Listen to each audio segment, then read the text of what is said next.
All right, we are connected for the first live stream of the new year, 1/1/26. And as always, looking forward to connecting, sharing my 2 cents on a variety of subject matter. And as of right now, I'm hearing lots of horror stories in reference to the actual physical supply shortage. And then, of course, the disconnect between the price from the east to the west and the unfortunate contagion event that will take place in the midst of all that. Because when there's two different prices, we all know one's a lie. How will we be able to actually price and measure the ounce of silver in the days ahead, especially after January 4th when the markets open in the Asian area and they basically just let this damn thing rip the numbers we haven't seen. So I want to talk about that and lots of other things. But welcome for those who are plugged in. Let me know if the audio is coming in good. Let me know if the visuals is good. And I have five, six stories or narratives for the most part, couple videos here and there and some headlines that I think that's worth paying attention to because once again, we are in uncharted territory. This is a new era for silver starting in 2026. Therefore, we can expect a lot of volatility, a lot of uncertainty, and potentially, some type of event. So I'm seeing people post about the repo market and the amount of liquidity being borrowed to cover up something. So, yeah, it's going to be an interesting year, people. But then again, buckle up, have some fun, and let's enjoy the ride. So, anyway, let me check in real quick to make sure everything's flowing smoothly. Wherever you're watching from, feel free to let me know in the chats. Definitely love to read some comments. And also, for those who might be in a place that's nice and warm and sunny right now in Metro Detroit, it is 17 degrees, nice and chill outside. So let me know where you're checking in from. I do enjoy hearing where people check in from and the temperature there. And of course, I get a little jealous when my people in warm temperature. But then again, more power to you. And yeah, it's gonna be fun, man. But yeah, I don't want to waste any time. So for all, I'm gonna just jump into it, man. I have lots of things to cover. Feel free, as I always mention, to throw thoughts, ideas, suggestions. And if you haven't, as of yet, hit that thumbs up button. Show your support for the channel. Hopefully, the algorithms notify a few more people because I know people definitely would love to plug in if they were notified.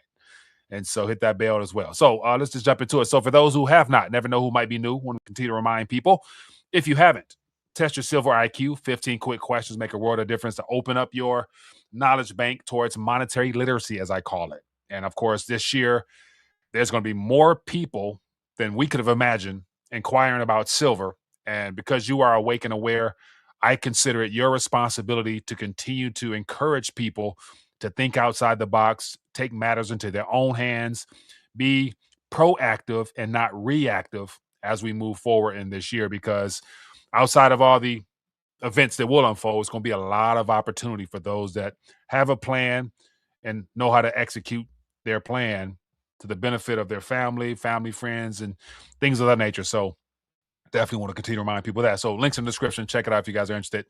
Okay. I want to start off with a couple things. I'll go right here first. I think this is important.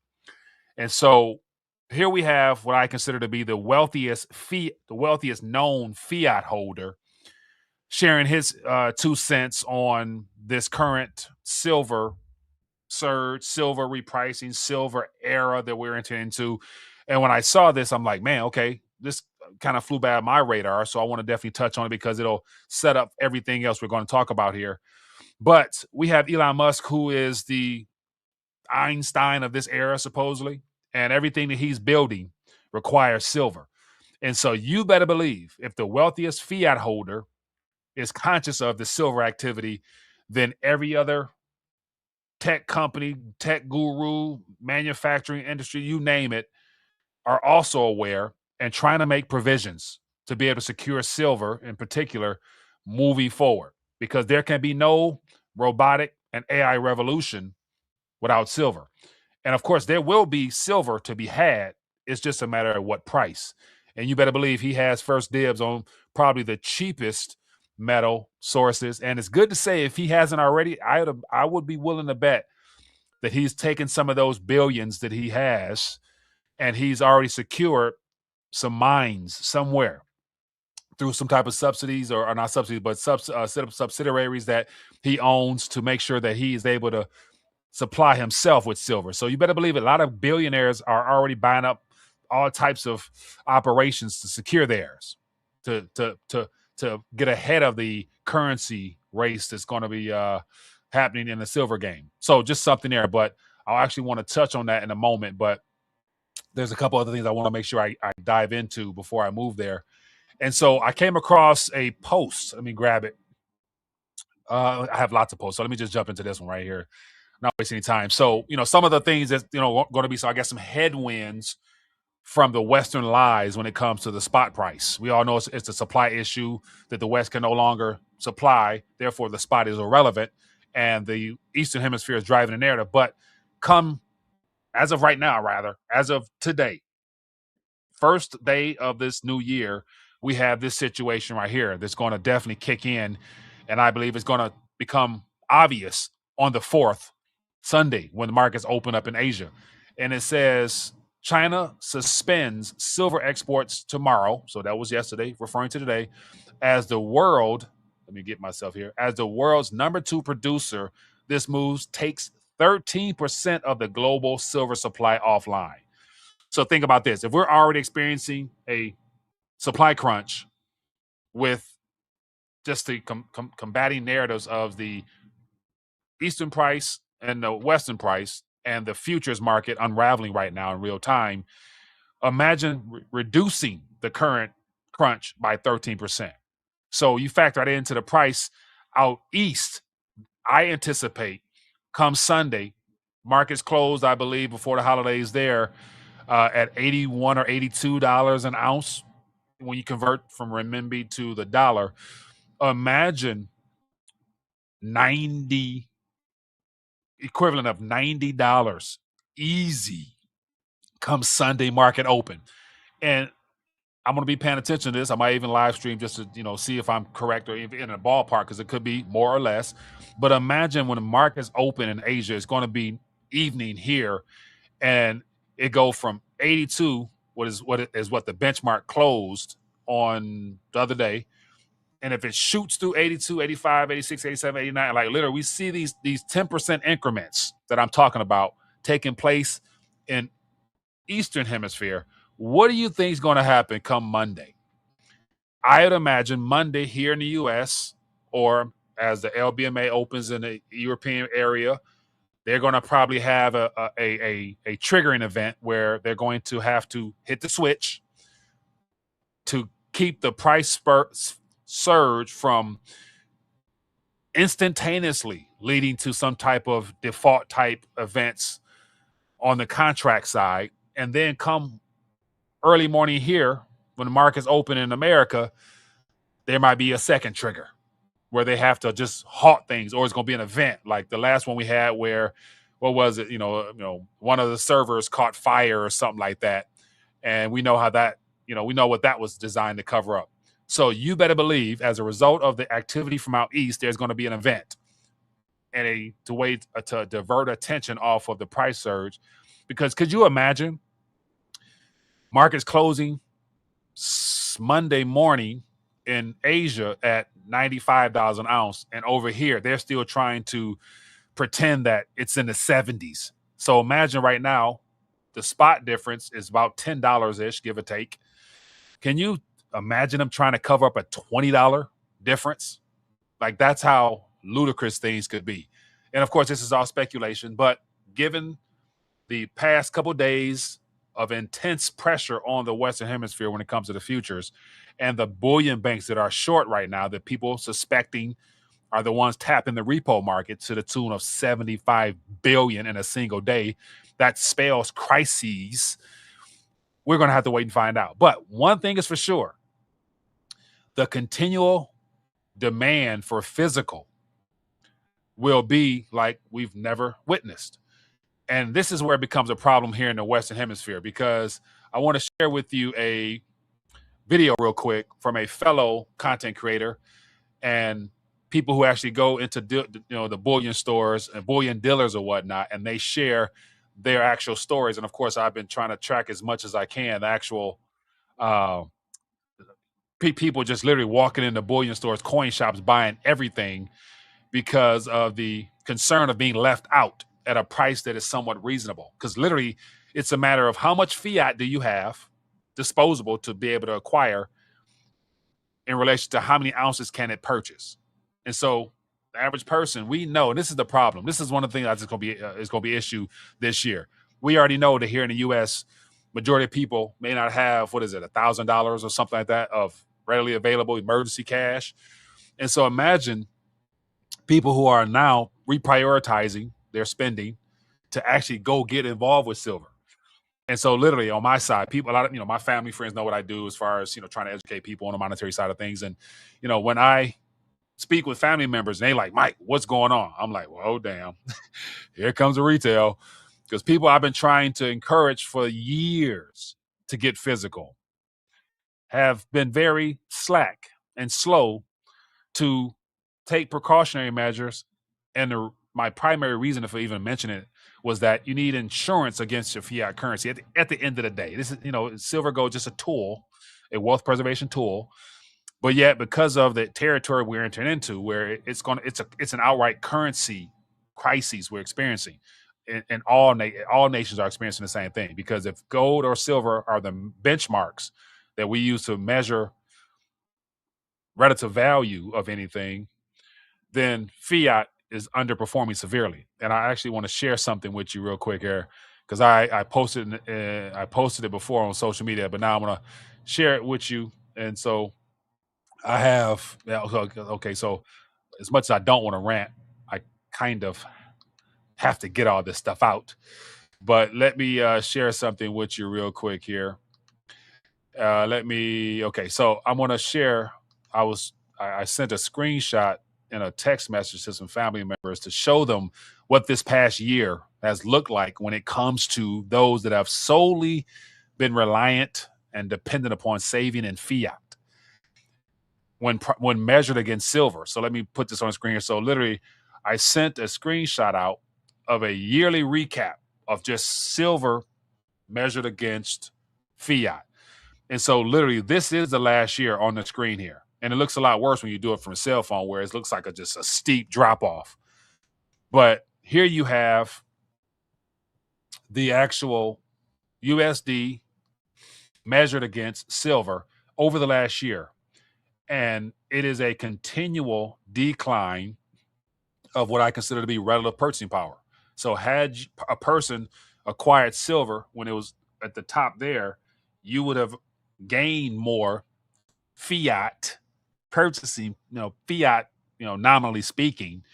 And on the other side of that, having saved fiat, you've lost the ability to acquire more ounces on the other end of this. And so literally, this is just the last year that came out of nowhere. And this is under this current administration. And there's people on the back end, and I'm very skeptical of it, but there's people that really think that this is a organized strategic event by this administration. And me personally, I just find it hard to believe. I do believe it is a coordinated effort where they're working together, however, but for the US to ignore the gold and silver rally for the most part, to me is more so their admission of their desire to keep status quo going, because this administration made it clear that saving the dollar and that Bitcoin was good for the dollar lets me know that it's not about saving the dollar. It's about continuing to get as much as they can out of this current paradigm before they're forced to switch it. And the Eastern Hemisphere will focus on sound money, aka gold and silver, where the Western Hemisphere will focus on the digital revolution taking place, in my opinion. So from a practical standpoint, I see all the bickering amongst the digital community crowd on X, and everybody's just bashing silver as if like it's the enemy or something. Like, silver should be numero uno because it's the most affordable and cheapest thing a person can acquire at this current moment, and then gold, and then everything else beyond that. And from a speculation standpoint, if you know that they're going to pump the digital space, then sure, dip and dabble in that as well. But it's supposed to be, we can work together on this because it's a, fiat currency destruction era. But anyway, but just so when you look at this here, And I was trying to figure out how to word this, but literally an ounce of silver at this current moment, or $1,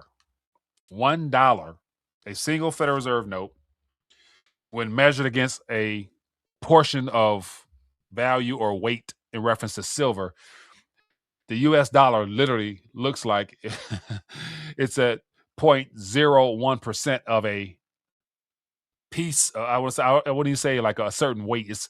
I'm trying to figure out like how to categorize it. Is 0.01.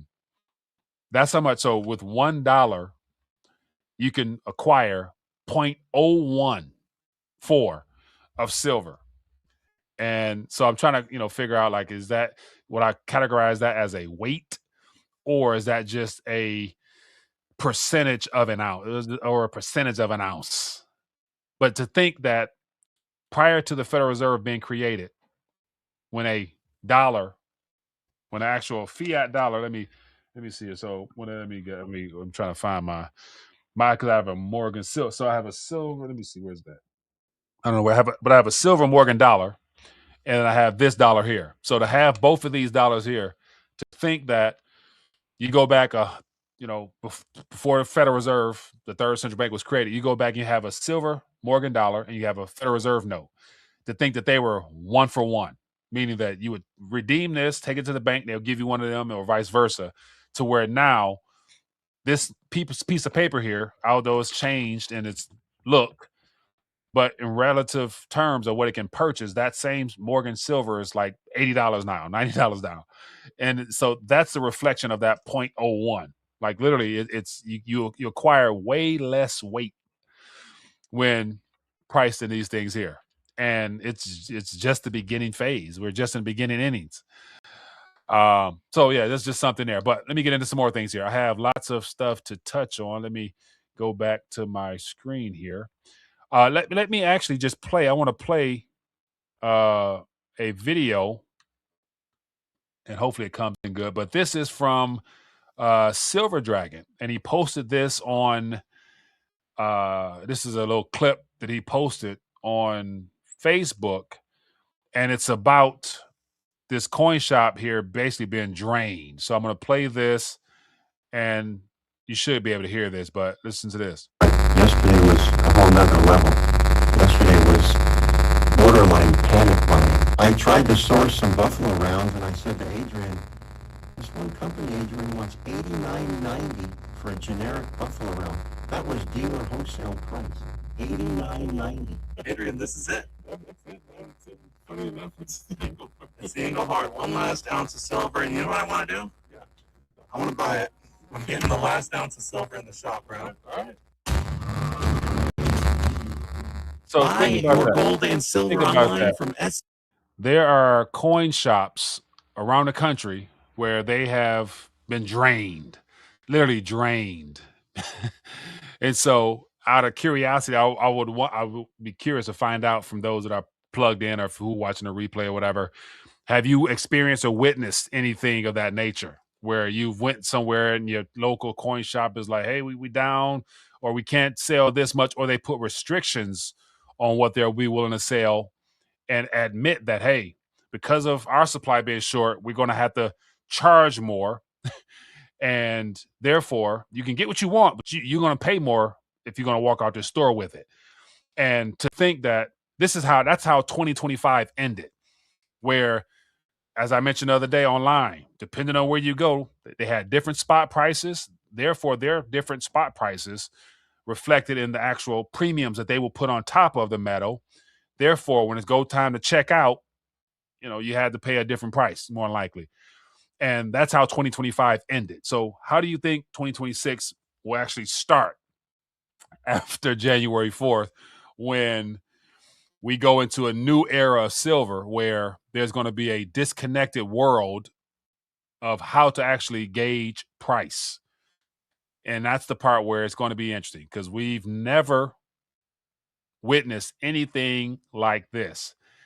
And so let me give you some other thing here. So I'm going to go through a couple of things I'll bookmark here one by one, and let you guys just see, because not everybody follows closely as I try to follow, but give you some different narratives, some different perspectives. So everybody has an opinion now And I believe if you gather a variety of opinions, it'll help you formulate a core theses that you can run with and, use as a way to further educate yourself as well as to, hopefully gain an advantage than the average person who doesn't even know what's going on, what they can do.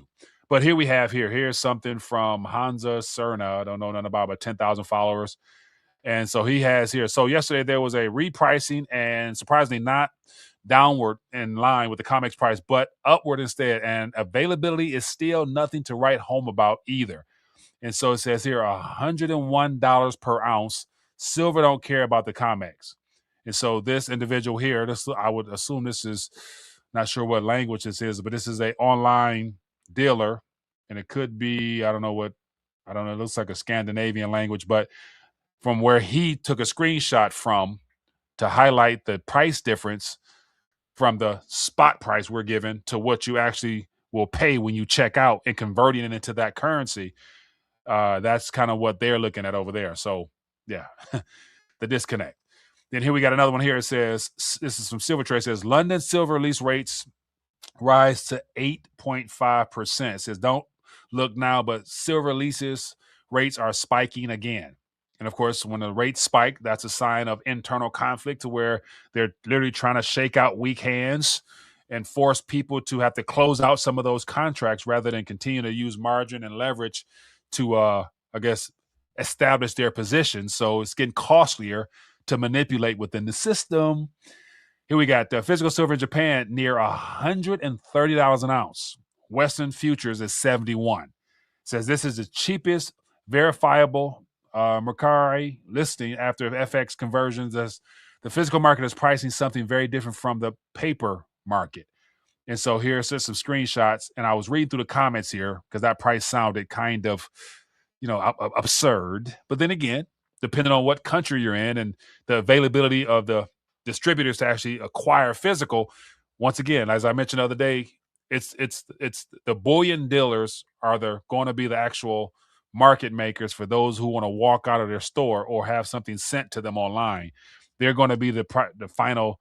They're going to have the final say, because mind you, and this is where, as I mentioned before, as long as buying gold and silver with that from that framework is still a business model, the middleman will be those that sell to you directly, and it's up to them to determine what they're going to charge you. And as I mentioned, the way things are heading, a lot of bullion dealers, going to go out of business at some point because it's not a sustainable business model to accept monopoly currency in exchange for you giving people real gold and silver without there being some type of hiccup. And, it's something to keep an eye on. But once again, this 130 right here sounds a little bit absurd, but, once again, in this current world where because of this futures manipulation, we don't know what the real price is. But then here's something that concerns a lot of people. Says, no, a repo spike of 75 billion is not just an end of the year rebalancing.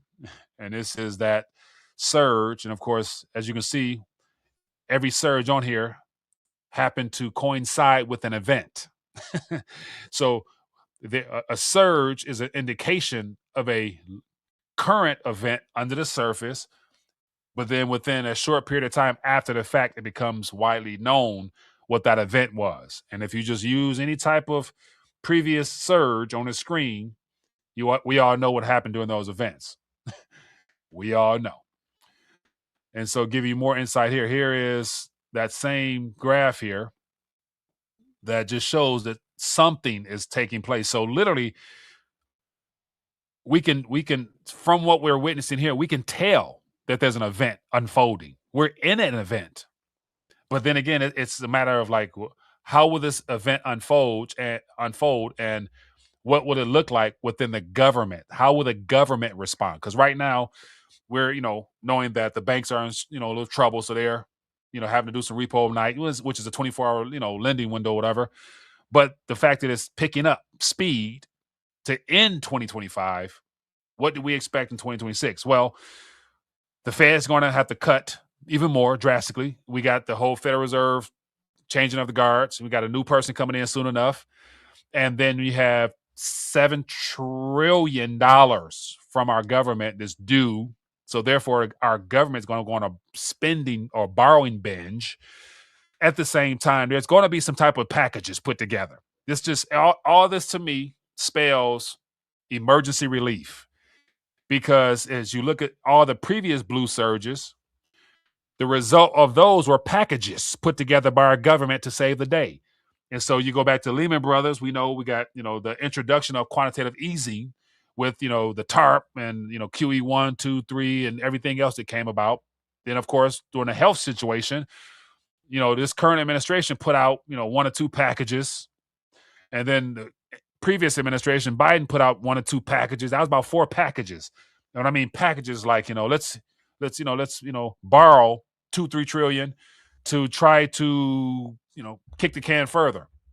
And so if every previous surge led to some type of monetary stimulus injection, aka packages, I'd anticipate 2024 we could see the reintroduction of some type of packages. And the packages we see are always designed to cover up the primary problems, which is all centered around the banking. And so I'm about to take a pivot. So I'm about to share with you some things that I am keeping an eye on that I believe will be of importance to you. And so I was going to actually do a video about this specifically, and I probably still will because I won't be able to package it all together. But I'm going to share with you something that I know you haven't seen before, because until I put it together, it did not exist from what I saw. And this is what is at stake right now. There is the possibility of a brewing systemic event. The silver implosion right now, to me, is revealing that there is a looming systemic event taking place right now. And the repo market, I believe, is showing us how. Okay, so on the screen here, I'm about to share with you something that you've never seen before. So bear with me. I put this together based upon some information I'm going to show you, and I got to clean it up some. But, thanks to AI, I can capture an idea, a thought, and put it into context in a way that makes sense. So here you have the GSIB hierarchy of systemic risk vortex. I coined that phrase because this is what the 29 largest banks that have the most systemic contagion, this is their level of interconnectivity. And at the very center of this vortex is bucket 5, or if we were to call this like a hurricane, it'd be consideration of a category 5. And it all has to do with the amount of risk the bank is exposed to. And so the outer green is the least exposed, but the closer you are to that red, the more dangerous you are. So if I zoom in here, bucket 4, or category 4 systemic type of event, is JPMorgan Chase. They are the most systemically contaminated bank on the planet. And as I showed you from previous videos, that article that they took down, they also happen to have the largest hoard of physical silver above ground that we know about, and they have a long position in the silver price.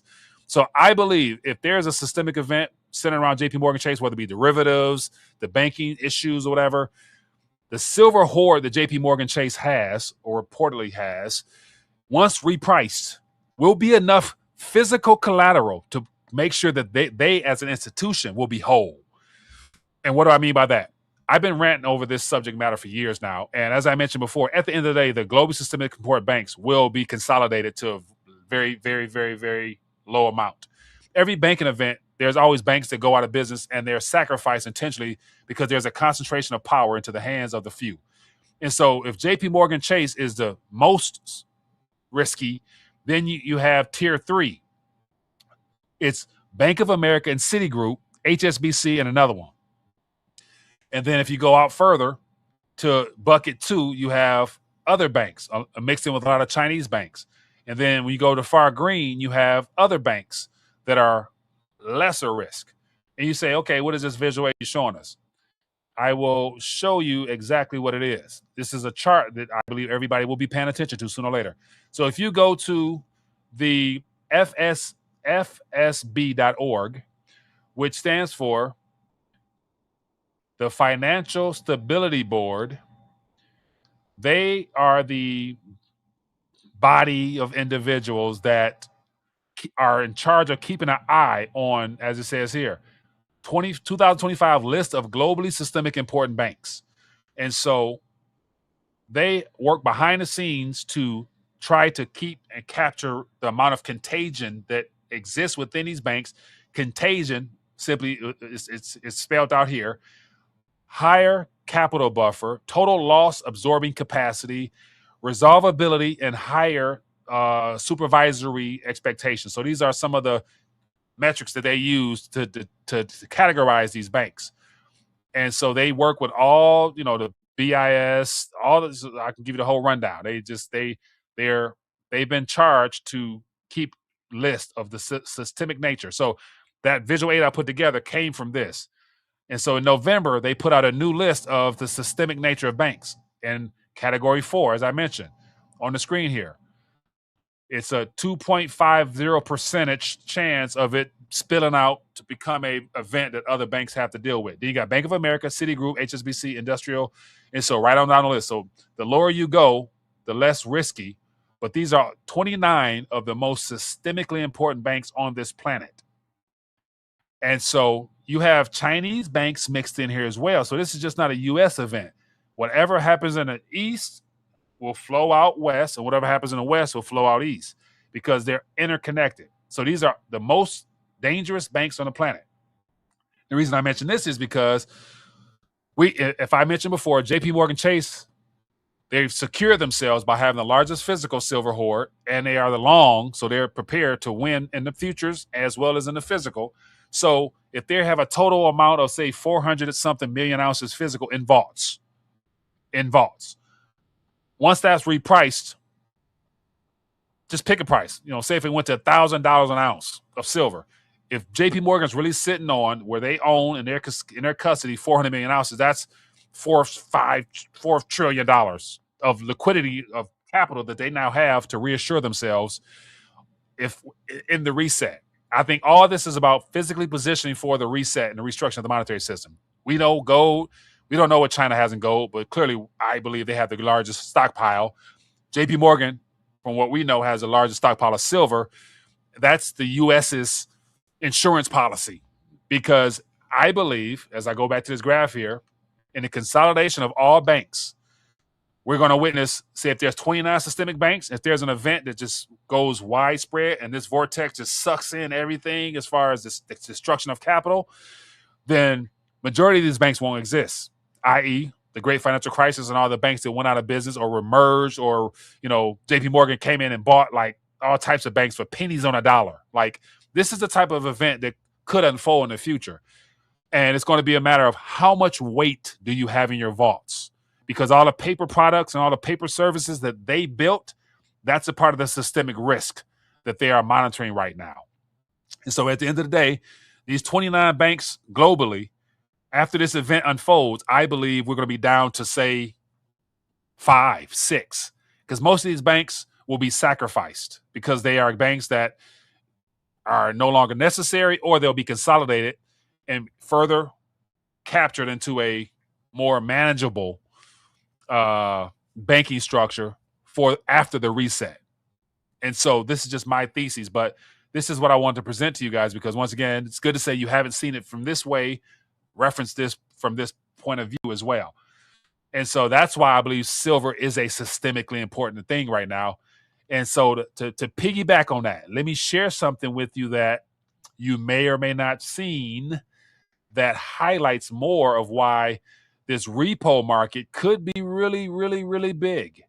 Let me share something with you that I was going to include with that. Let me see if I got it. Do I have it? Should I have it? Okay, so here is something that, once again, this is completely unverifiable. But if you were to put your tinfoil hat on, realizing the signs of the times as far as what silver is revealing to us, then you can probably understand where I'm going to go with this. So this is something that came out, and it's from a guy named somebody named No Limit. They have 215,000 followers, which means that they appear to be a trusted source of information. But they're Bitcoin, whatever. But it says here, this has never happened before. It says, I've been analyzing this for the last 6 hours, and this is very bad. It says world silver production is 800 million ounces. Bank of America and Citi shorts equate to 4.4 billion.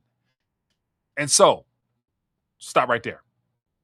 As I've said before, if I had that article, I would show you the JPMorgan reallocating and going long and getting physical. And then in that same article that's not available anymore, they said there's a certain amount of banks that are going short, they're still long short. And it's those banks that might be tapping the repo market now for excess liquidity, as they are forced to settle some of those contracts at a loss. Therefore, they need capital. What better way to get capital? You exchange treasuries. They give you physical cash. We use that cash to cover up some of that loose ends.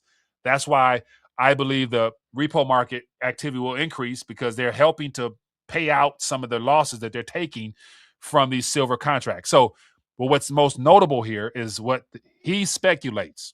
And of course, his sources, people are questioning whether this is true or not, but we know that the bullion banks are repositioning themselves. So that means somebody's taking losses. Not everybody can profit and win at the same time, because as I mentioned before in our graphic, there will be banks that will be sacrificed at some point. But if Bank of America and Citigroup are short 4.4 billion ounces, and there's a world production of 8 million ounces, that is a think about that. Physical 800, they are short 4 or 5 times what is possible to be brought into existence. So that's about 5 years or more worth of supply in paper contracts that they're short, which is what they have created over the last several weeks, months, years, I don't know, to have capped the price of silver at what it's been for quite a length of time. And now that China is exposing it and ripping it off from the Eastern Hemisphere, all these contracts here are coming due because the price is no longer manageable by them two banks there. And so let me share with you real quick, and I'm gonna do another video on this because I gotta dive deeper. But for time's sake, let me just skip through this and I'll give you the nuts and bolts. So here's a visual aid here that highlights what this looks like visually. And so if Bank of America and Citigroup, which, as I just showed you, they're on the list of the most, they're the second and third most riskiest bank. And so this is the graph here, as I show you here. They're a category or bucket 4. This yellow right here is a bucket 4. And once again, this is just not my opinion. This is what's on the list. Here you have bucket 3, Bank of America, Citigroup, HSBC, and Industrial Commercial Bank, out of the top 29 most important banks on the planet. If Bank of America and Citigroup are 2 and 3, and if they are really, as this person says here, short 4.4 billion ounces, and it's only 800 million per year come out of the ground, there's a disconnect here. So it says here, Bank of America is 1 billion short. Citigroup 1 billion. This is net short position, and it talks about here the position versus the global annual managed supply. So Bank of America is 125% above the actual out of ground annually. Citigroup 425%, meaning that they have 425% more short position than there is physical. And it says here the global annual managed supply is negative 800. And here you have their position is at 100%. So if this is true, and this is where it gets into it was fact check, and they were saying that maybe that's not true or whatever. But just think about this. If JPMorgan is long silver, largest stockpile of silver, everybody else underneath them are also exposed to the paper's futures, because it's been a very productive and profitable scheme for decades now. If all this is unwinding, which it appears that it is, because of disconnect between the East and Western spot price, then there's going to be some banks that are on the hook. And that's why I believe that the banks that are drawing upon the repo market, are the banks that are perhaps short the availability of funds needed to meet obligations. Therefore, What we're witnessing is the collapsing of the internal manipulation tools that have been used for decades now to suppress the price of silver and gold. And therefore, as I start off for those who might come in late, this graph here being a indicator of a under the surface event that will become public down the line, we're already in a crisis at this current moment. So 2026 is starting off with a under the surface crisis that's starting to bubble up.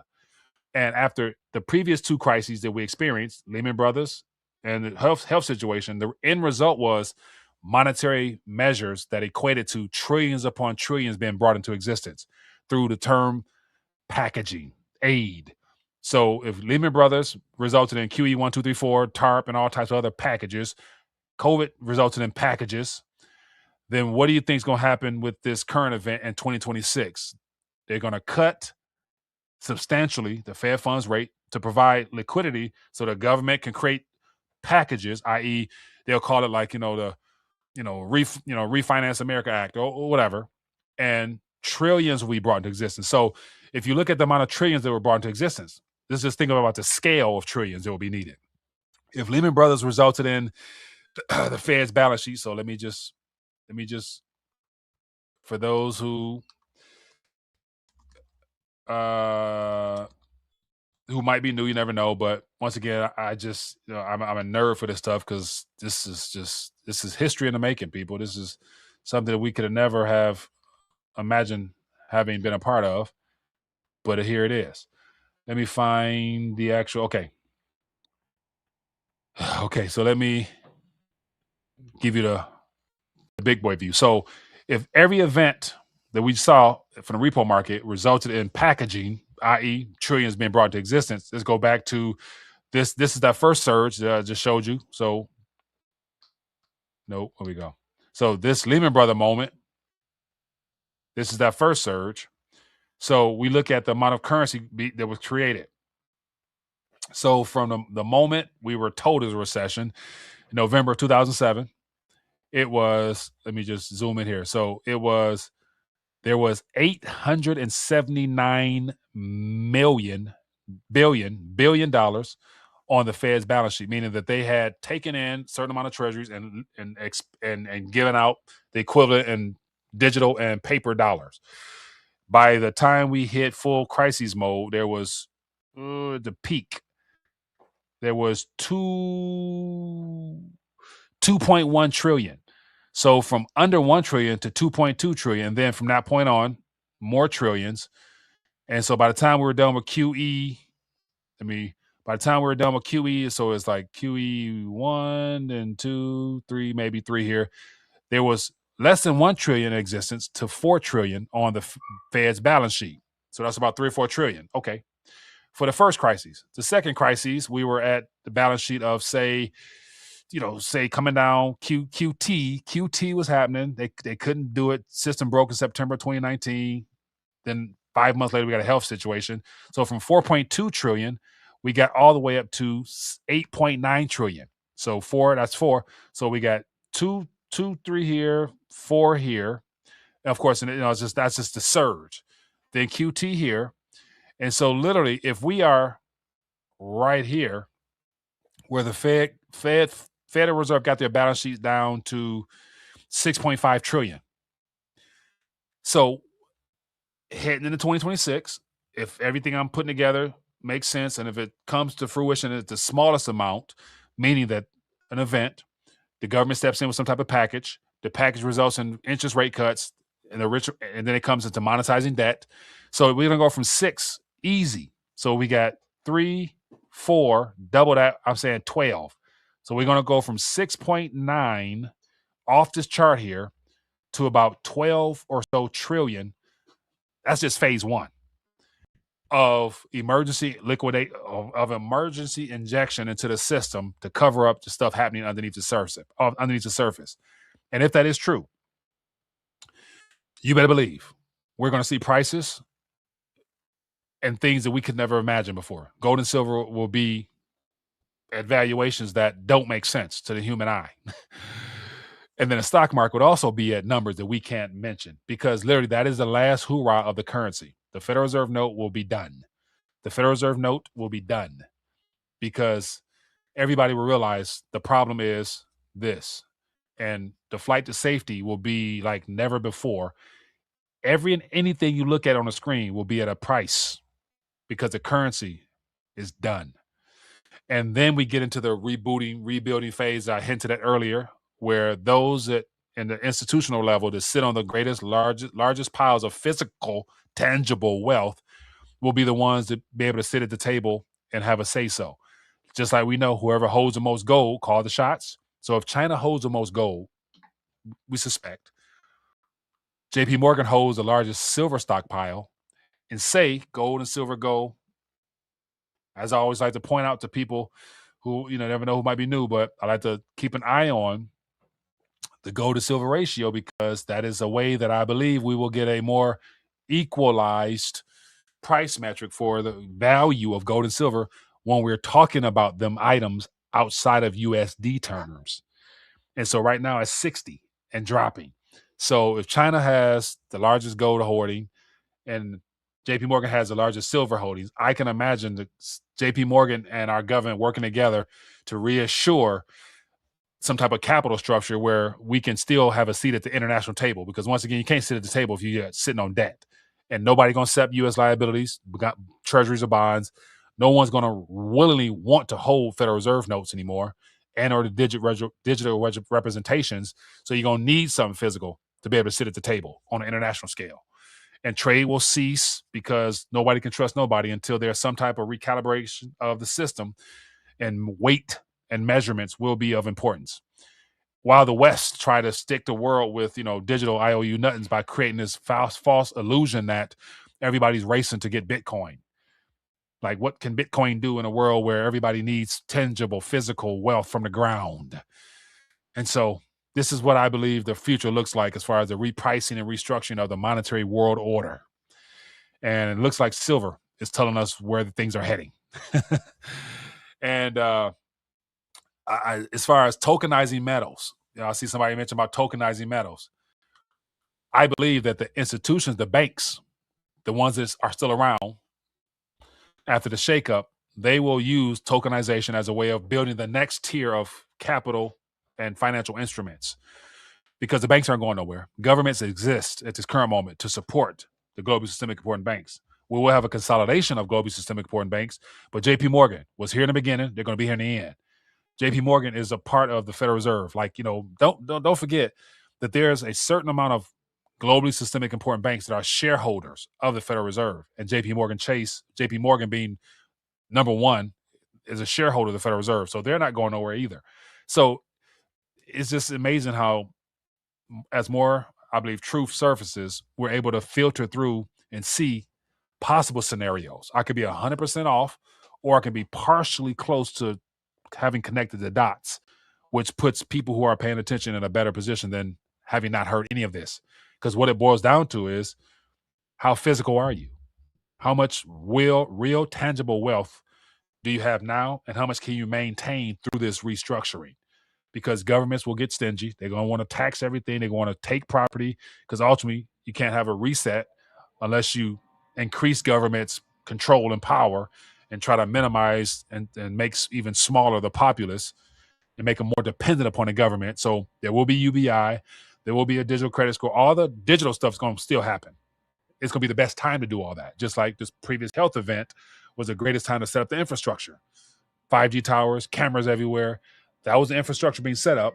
The next event going to lead to the actual cutting on of the total surveillance switch, where people going to line up across the country to get their ID score and to get their UBI, because you got to have one to get the other. And this is where people be like, man, you know what? I'm not participating. I'm not going to do that. Fair enough. You will only be able to get by for so long before you're forced to. Because if you have any connection with the connected financial world, you're going to have a score. You're going to have access to UBI, therefore on your phone, an app from the government with some stable coin or CBDC in it. And so once again, there's no way around it because it's inevitable, in my opinion. But then again, that doesn't mean that by participating, like, you sold out, you gave in. No, you got to do what you got to do to make sure that you and yours are protected. And once again, like people say, oh, the market, we got checkpoints to get to. So just because you accept a digital ID, in my opinion, doesn't mean you took the mark. You know what I'm saying? Like, because yeah, people are here, like I'm watching so many market of beast stuff, like, oh, the mark, the mark, the mark, like the mark, like, focus on making sure your name is written in the Lamb's book of life. Because the mark is a distinguisher of those that are not going to be able to receive salvation. So if you are in Christ, if you're born again, your name's in the book. Therefore, the mark, shouldn't really concern you that much. Don't be afraid of the mark. You know what I'm saying? You're gonna go through some things if you're still around, but more than likely, God gonna bring you through. So keep your mind focused on the prize at the end. You know what I'm saying? We win. We inherit the earth. You know what I'm saying? Like, come on now. Come on now. The meek shall inherit the earth. So believe me, everything is on course. Everything is on par, my friends. Oh man, I'm sick. Woo, baby. I'm excited, man. I'm excited. I'm excited. Okay. So let me, because I'm excited. I'm gonna just, I gotta put some more of my business out there. I haven't mentioned this to anybody on the online yet, but my passion is clearly centered around the kingdom of God. That's my passion. I can't ignore it. It's just in me. But what I want to share with you, just if you're not a believer, you'll believe in something sooner or later. Might as well be proactive with your choice as well. But I'm going to just put it out there because I'm going to make it available. Something that I put together, and I put this together for my children and my family. But give me a second here. I'm gonna share it just because it got my spirit, man, churned up. I'm believing God for some miraculous things this year for mine. And give me a second. Let me see if I can grab something for you real quick to share, just I'm gonna share it as like a little tease, and then I'll put it out if people are interested. I can't find it. Man, I can't find is it at? I got it here, but I don't have it here. Let me see. I have it, but I don't have it. I gotta go find it. Bear with me, people. I'm trying to okay, well, I can't find it, but putting together my thoughts and ideas based upon where I feel led to focus on for my own personal ministry. Everybody who is born again, you have a ministry, is basically just being proactive and sharing your faith. That's the least you can do for the one who's paid his price for your sins. And so let me share with you, this is something that I put together that is my little project. It's called the Kingdom Blueprint, Rediscovering Your Identity and Reclaiming Destination. I'm sorry, I said that wrong. Reclaiming Dominion and Restoring Creation. And so this is a little PDF I put together for my children, because I'm trying to find a way to articulate biblical concepts to my kids so that they have a more unique way of looking at it. But I put it together, and I will probably make it available to the community as well. So if you guys are interested, drop a comment down below, and I'll definitely make sure you guys get a copy of it, because once again, it's information within the book, good book, but it's interpreted and deciphered in a way that it's kingdom focused, because it's all about government, all this about righteous government, which is coming sooner or later. But anyway, I can go on and on and on, but I'm not. But that just got me excited, so I thought I would share that for whoever it's worth. But anyway, yeah. So happy first. Let's get ready for some excitement and some fireworks, people. It's going to be a doozy.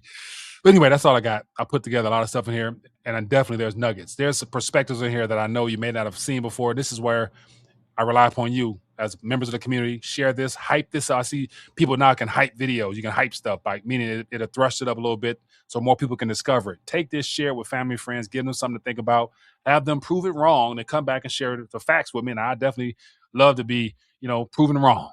But until then, what I'm saying? Like, let's take advantage of opportunities to help other people. Let's be a blessing this year. Let's just make it move. Let's make it move this year. Okay. Anyway, I can go on and on and on, but I'm not. Yeah, this was fun. Anyway, shalom.